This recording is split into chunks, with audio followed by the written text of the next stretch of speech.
Welcome to the HR Empowerment Podcast, where we will uncover strategies and new insights from HR professionals who discuss up-to-date regulations, best practices, and the most pressing topics like diversity and equity, leadership, dealing with difficult situations, and much more that affect your bottom line and business. Thanks for joining us.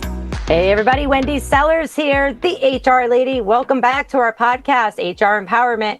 I myself have been traveling quite a bit, so I don't even know what day it is.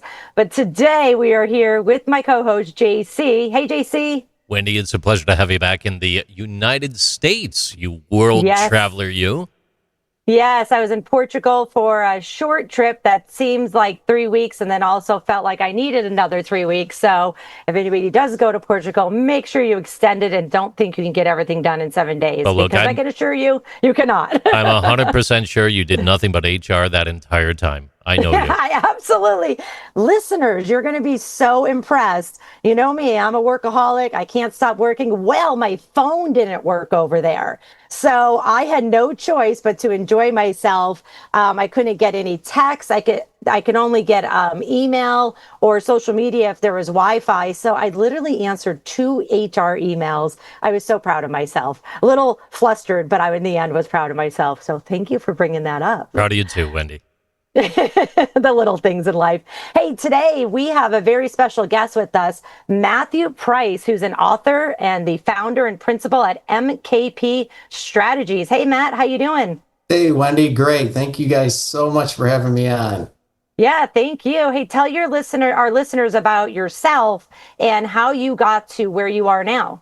All right. Well, I've been in the quality regulatory, generally the compliance space for about 30 years, ever since I got out of college, and worked in very regulated industries. Medical device and pharmaceutical is where I've spent most of my time. And so just learned a lot of the way, served in various leadership roles, served on executive teams, and now I run my own consulting firm to help those very people deal with life and stress and people who are involved in those areas. Yeah, that's amazing because compliance and regulation, it's easy, right? In the US, so easy, especially these days. We won't even go there. But Exactly. I hear that you have a book out, How to IQ. Tell us about that. What does that term even mean? Yeah, How to IQ is really a methodology for making decisions. How to determine the right or the best path forward in any particular circumstances or decisions that one has to be is called upon to make. One of the things I talk about in the book is the difference between leadership and management, and that in short, management is really about maintaining the status quo, making it as good, as efficient, as effective as it can be. But leadership is really about change and guiding people through it.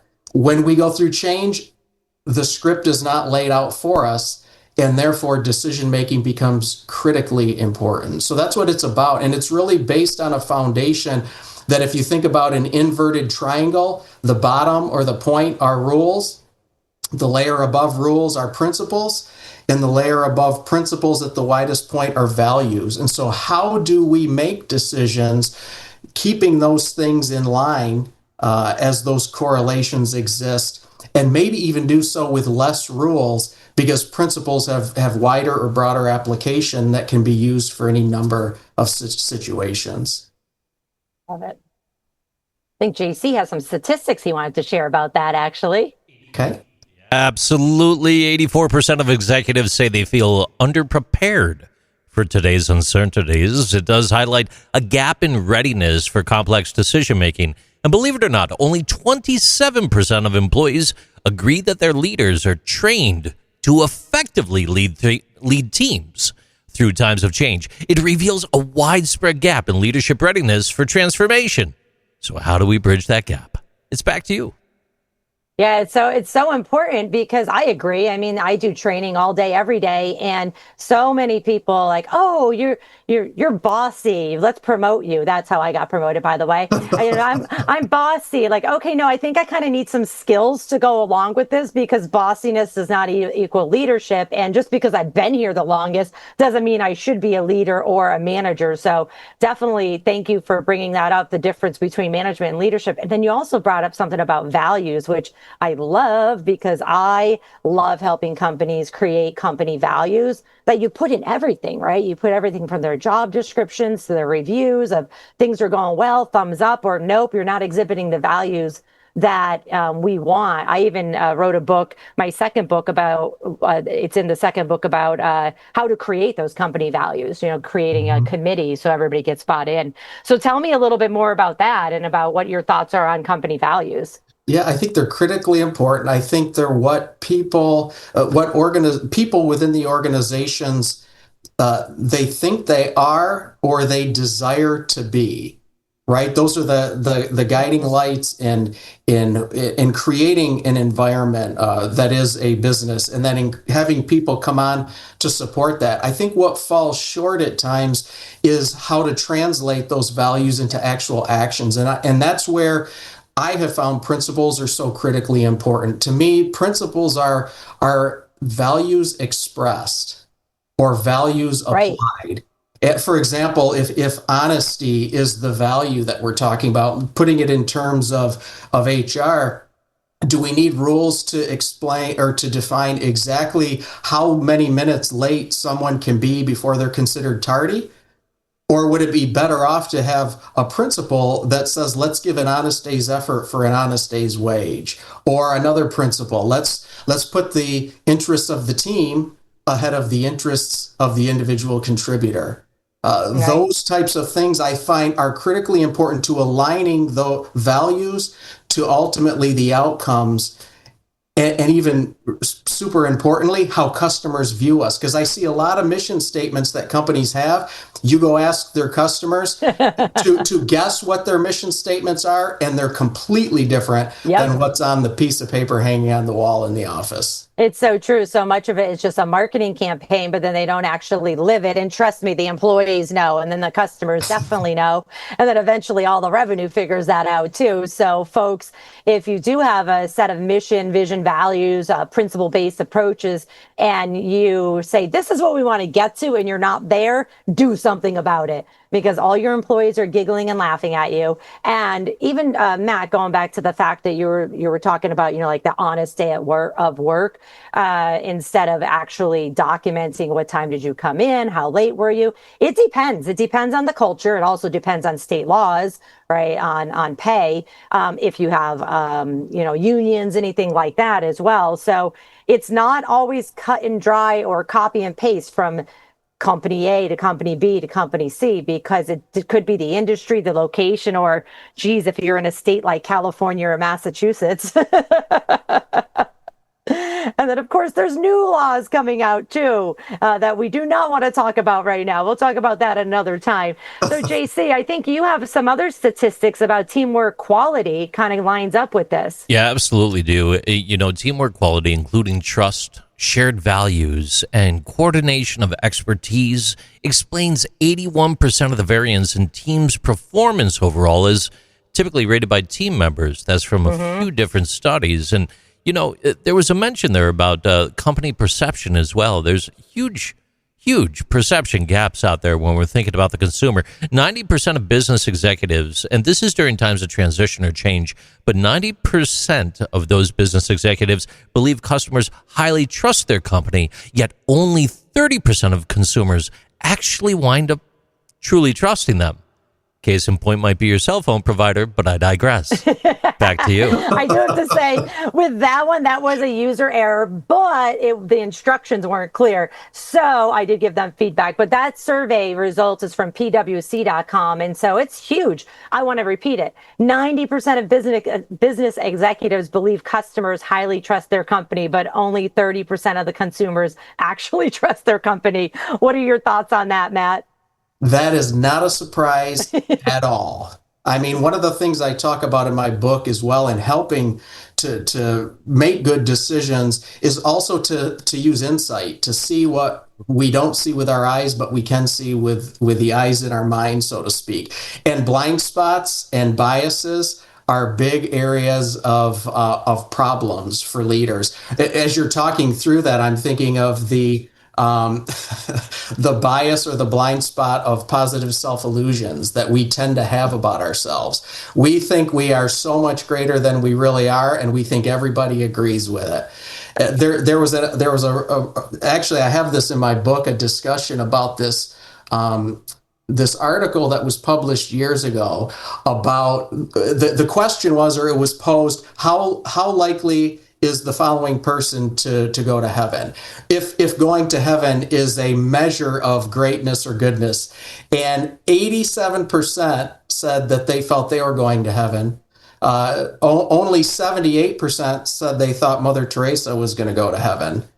And then it also rated Oprah and Michael Jordan. It was based in Chicago. I won't even tell you what those percentages were, but I thought it was interesting that 87% of the people thought they had a better chance of going to heaven than Mother Teresa, who spent her whole life giving to others and not taking from anyone. Yikes. I think that demonstrates just human nature, why it's not surprising that 90% felt executives felt one way and only 30% of their customers agreed with them. Yeah, well, and speaking of, like these like leadership blind spots, what are the most common leadership blind spots, and how can leaders, if we actually are a leader, start recognizing them in themselves, unless they're getting, ripped a new one on social media? I think a couple of key ones that really stand out with when I was part of an organization, and as I work with organizations, number one is escalation of commitment bias. It's this idea that the more we invest in something, even when all signs are pointing to the fact that it's a bad investment, we keep going thinking we'll make it up in time, because if we stop now, then we have to accept that we actually lost a bunch of money. And so we keep going, and guess what happens? We just continue to escalate that loss, and the loss is much bigger than had we stopped earlier.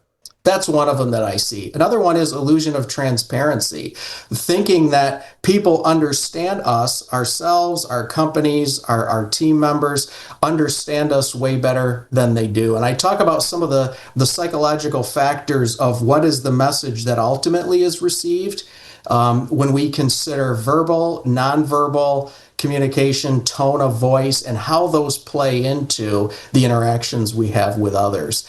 And it's critically important when we're talking about leading, going through those times of change, which many people are very uncomfortable with, and having to figure out very difficult things as part of the decision-making process along the way, because everything's not figured out and defined for us. Yeah, I love it. And I love the fact that you're talking about commitment bias, which is sticking to your guns, right? Even when the gun's aimed at your foot. It's also known as you said, escalation of commitment. It describes a psychological tendency to remain committed to past behaviors and decisions, no matter how bad they are, or how fun they are, especially those made publicly, even when they lead to unfavorable outcomes. And so that feeling of being tied to something you've said or done, even if it no longer serves your best interest or contradicts new information, I think that's like something that we really need to, as humans, learn how to overcome ourselves, and then, for lack of better word, forgive other people for as well. Right? Yeah, for sure. And I think ways, how can leaders recognize them in themselves? It's being insightfully aware, understanding what these things are, and then making or taking effort to do something about it. Start by taking a close look at oneself. In my book, I also, at the end of each chapter, I have a section that's questions for reflection. Like, based on what we just read, what we considered, how does this apply to me, the reader? And considering those, and then asking those you trust for feedback. Don't ask your mom. Right. Because your mom thinks everything you do is the greatest thing in the world. Ask somebody that's not your mom, but you trust to give you honest and open feedback. And I say this, we need to teach ourselves how to do this, especially when we're leading, because when we have opportunity to have quality moments with employees, we need to do the same for them. If we're being a true leader, we need to help them understand and overcome blind spots and biases as well. Yeah, I love it. I love the fact also of JC just sent me a note here about unfiltered feedback with with a little bit of filter, right? We still are in the workplace and we still have to follow rules and our company values and making sure we're being respectful. But if we were as leaders, regardless of what your title actually is, but if you think you're an actual leader, even if you're not a manager, you should be regularly asking people that you work with for feedback on you, on your own behavior, your own performance. But then also, if you are an official manager, regularly asking your direct reports who do officially have a solid line or a dotted line to you, hey, how am I doing? Asking your peers that too, and even customers for candidate observations. We have so many opportunities for online polls, there's QR codes, you name it. But if you're working alongside somebody, you should be able to say, how am I doing? And if they're afraid to give you information, there's a sign right there. And also, pay attention to what they're not saying and how they're saying what they are saying. Going back to those three factors of communication, verbal is a very small part of it. It's estimated that verbal, the ultimate message received, verbal makes up 7% of the ultimate message. Tone of voice, 38%. Body language. Nonverbal communication, 55%. Yep. So what is being said outside of what is being said that I can use to learn about myself and help others? Yeah, and it's huge negative in this remote world, right? Yes. Because if you're only communicating via email and text message, you may think it's a good communication and it wasn't, or you may think it was, a negative communication, but it was somebody just trying to be funny because you can't see them. So, hey, I'm 1,000% and people support. Turn your cameras on. Yes, yeah, I was just going to say that. Like, I love working remote, but I also know, like we're doing right now, for those folks that are listening, we record this using video. So our body language, we only release the audio, but all three of us are all on the same page here as well. It's just so important. And I think a lot of people think, oh, great, I don't have to shower today. I don't have to put any, fancy clothes on or something. It's like, all right, man, you just need to be heads up, okay? Heads up. You need to get on a Zoom call and pretend that you're actually caring about the person on the other end. It gets easier, folks. It really does. It gets a lot easier if you're camera shy. You get used to it. So wanted to kind of move on here a little bit and talk a little bit more about, trust and emotional intelligence. So they are our key themes in your book, How to IQ.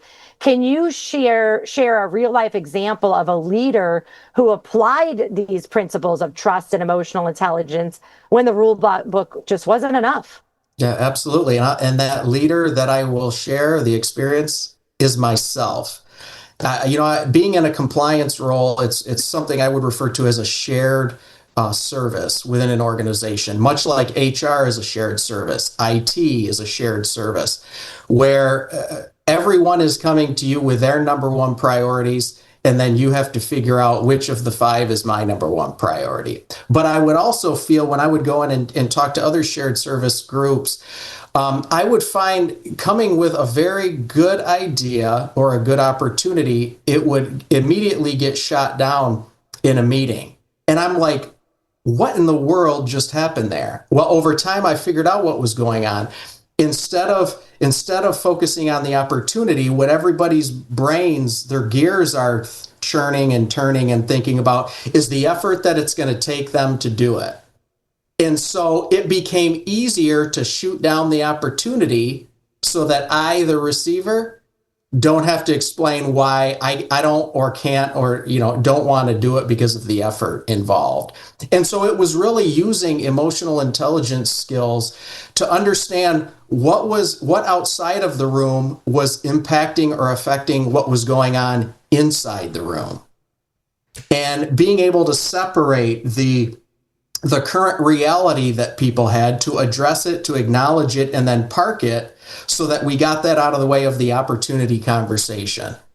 And so that was a real good learning experience for me, and have been able to use it in many other situations and share it with others, because it's critical, right? It's critical to understand and acknowledge the human factor, because companies, businesses are not buildings. They're not parts. They're not services. They're a collection of human beings working toward a common goal or purpose, or that's what they're supposed to be. So how do we take the human factor involved in order to do just that? And we also have that heavy overarching umbrella of authenticity to tie together with that trust. When we think about the emotional intelligence, pardon me, just going off the cuff here real quick, right? But when we think about the emotional intelligence and being able not only to read the room, but read those independent individuals along the way, if they don't trust you, or maybe previously you weren't as authentic as you are becoming in your leadership journey, it really creates a situation that makes it very hard to move that needle with the employees. That's where that authenticity, in my personal opinion, where it comes in a little bit stronger. What do you think? I 100% agree. Distrust becomes a barricade or a barrier to whatever it is you're in the room for in the first place. If you may be talking, but people are not focusing on what you're saying, because what they're thinking is, I don't believe you, I can't trust you, what's in it for you, what's this going to do to me? And until we can remove those barriers or those barricades, that is that lack of trust, we're just impeding our ability to get anything done. It's interesting. Again, human beings working together toward a common goal or purpose. Absolutely. And it's really interesting because Gallup, back in 2021, State of the Global Workplace report, they dug into this and discovered only 21% of employees strongly agreed that they trust their organization's leadership, revealing a huge trust gap in workplace culture at the time in 2021. Fast forward to 2025 with all the changes that have taken place in many workplace cultures over the past few years. I wouldn't be shocked to see if that number is going to be a lot lower in the near future as well. I'm going to throw one at you here. Senior managers with high emotional intelligence, they led divisions that exceeded annual earnings goals by 20%. Those with lower emotional intelligence typically underperform by a similar margin of 20%. And it's all back down to that trust in the leader or even the manager who might be acting on behalf of the leader. Emotional intelligence and trust in a manager were found to be huge predictors of servant leadership behaviors in organizations. So while we're becoming more in tune as leaders with emotional intelligence, our employees might already be there too. Back to you. Yeah, I completely agree. Thank you for that. And one of those stats was from a Harvard Business Review article about what makes a leader. And it's so important. I think I want to make sure that our listeners don't get caught on the bandwagon of like, oh, the economy, might be a little shaky or whatever. Now we don't have to be such a servant leader. Like, no, we need to do that more now than ever. Because if you're not leading and you're not using emotional intelligence and IQ as well, then the people who want that will go somewhere else. And so you're still going to be able to push people around, but they're not going to be the best employee. So it's so important now with so much change going on in the world and then in our country as well, that we really lean into emotional intelligence and trust. It's so important. So the one thing I want to say before I ask you another question is, folks, if you are not already doing some kind of feedback on your managers and your leaders, if they have direct reports or not, that's the number one thing I think you should be taking away from today, is doing some kind of, a poll, a survey. And then I should actually back that up. Don't do that unless you actually plan on taking action. Right, Matt? Because if you don't take action, your employees will never give you feedback ever again. Yeah. And guess what? You will continue to erode your trust or their trust in you because you're going through these initiatives and they're thinking, yeah, you're not even going to do anything with it because you didn't do anything with the last time we got together on this. Yeah. Absolutely. So another question that I have for those leaders, regardless of their title, who feel stuck, they're in reactive mode because of things that are going on around them. What's one small shift that they can make this week to start leading with more clarity, confidence, and principle? I'd say really give a hard and a close look at the rules that are leading you and the rules that you are leading your employees with, and really take a step back and identify the principle behind those rules. In other words, why am I doing this? What is the purpose? What value am I supporting of the company by creating and or enforcing these rules? I would say start there and take an honest and hard look at it, and then ask yourself, do we need this rule in the first place? Mm-hmm. If not, get it the heck out of there. And if you do need it, do my employees really understand the why behind this?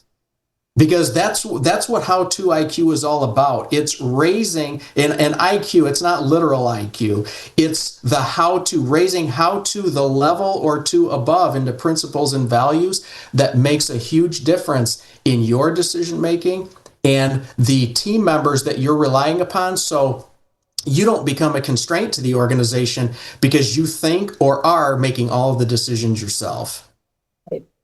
And I think the key there is also proactive decision making, right? Not just putting out fires with the fire hose.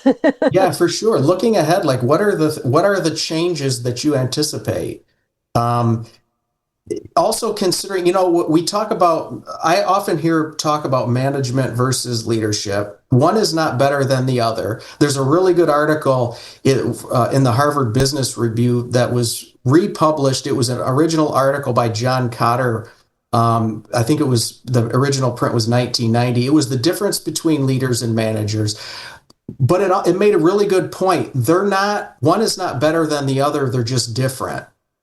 And the one that you need or want is the one that you need based on what it is you're doing or you're trying to accomplish. If it's about being as effective and efficient with what you're doing today, management skills and principles are incredibly important. If we're looking to change, to grow, to be different tomorrow than we are today, that's a different set of skills. And understanding that and acknowledging the fact that not everybody can do both equally as well. Yes. Yeah. And with that, when you're talking about hiring or you're talking about reassigning or putting somebody into a role, understand what the need is. If it's about status quo or change, and make sure you choose wisely, or that's your problem. That's not their problem. There it is. There it is. Hey, I've got something I dug up out of a little book here that I want to bring to the both of you. And quote, let's get one thing straight. I have every reason to be a rules guy. I've built my career making sure companies don't just meet the rules, but master them. From the FDA to EPA to OSHA and CBP, I know just how high the stakes are when it comes to compliance. But here's the thing. Real success doesn't come from obsessing over every detail of the rule book. It comes from understanding when rules help, when they hinder, and how to lead beyond them. End quote. I don't know. I found a book online by this Matthew Price guy. It seemed like it was pretty cool. That sounds fantastic. So you were threading together rules and leadership and proactiveness. And in that one quote, Matthew, when I read that, I just said this, it kind of brought it all home. It brought it together. That very strong, very strong. Good. Thank you. Sorry, I stepped on you there, Wendy. Back to you. No, I was just going to say, hey, Matthew, where can we get your book? You can get my book on Amazon. You can get the ebook on Kindle. You can also get it on Spotify if you prefer to listen more than to read. So lots of options. I encourage you to get it. Like I say, there at the end of every chapter, this is intended to be a personal guide that you can use to improve yourself and then also help those that you're leading. Focus on those questions for reflection. Take it in and let me know what you think. I'd love to receive feedback from readers or listeners as we all are on this journey together. Yeah, absolutely. I'll make sure, everybody, that I put the link to Matthew's website and to Amazon in the podcast notes, so you can go check them out there. I absolutely love this conversation. And just so you know, I knew exactly what article you were talking about from Harvard Business Review, Leadership versus Management. It was, I think it was out in 2019. It could have been a different one earlier, but earlier in my career, I realized that too. I was like, management and leadership aren't always the same thing. Hopefully you get somebody that's both, but that's not always the case. Somebody might be a natural born leader. In my family, that just means you're bossy and you get your way. And so it doesn't mean that you're actually managing anything. It just means people bend over and they move out of the way for you. So, but all joking aside, we need both. We really do need both. In every organization, big or small. We need people who can sit down with folks that are upset and talk to them and have that emotional intelligence and build that trust to say, I'm here to help you, not just to only hold you accountable. I'm here to help you grow so that you can help the company grow too. So thank you for that. Matthew, before we wrap up, are there any other resources? Obviously, your book, anything else that you'd like to recommend to listeners to dive into deeper to help them? I say look for those in the world that you especially appreciate their leadership skills, observing what they do, how they handle themselves, what results they gain, and consider another perspective other than just your own. One is an example that I like. I like books about Winston Churchill. He was quite a character. He upset a lot of people, but he had a unique way at looking at things and approaching things that I think no one would argue that he was a pretty stinking good leader in history. So look for that. Look for ways to challenge yourself and get yourself out of your own comfort zone and protective bubble, because that's how we grow. That's how we learn. That's how we get better. And every one of us can do it every day. I love it. Well, thank you so much for this. This has been awesome. Congratulations on your new book, folks. I'll make sure that the link's in there, as well as Matthew's information, so you can connect with him. I really hope this podcast has been beneficial to all of you. Remember that if you listen to this on the HR Empowerment website, you can also receive HRCI and SHRM credits. Simply go to auroratrainingadvantage.com, look for the training tab, and then you'll find the podcast. Take care, everyone, and thanks for joining us. Take care, Matthew, and have a great night, JC. Thank you. Thank you for joining the HR Empowerment Podcast, brought to you by Aurora Training Advantage. We hope you've gained new insight and strategies to navigate the HR profession. We look forward to you joining us again on the HR Empowerment Podcast.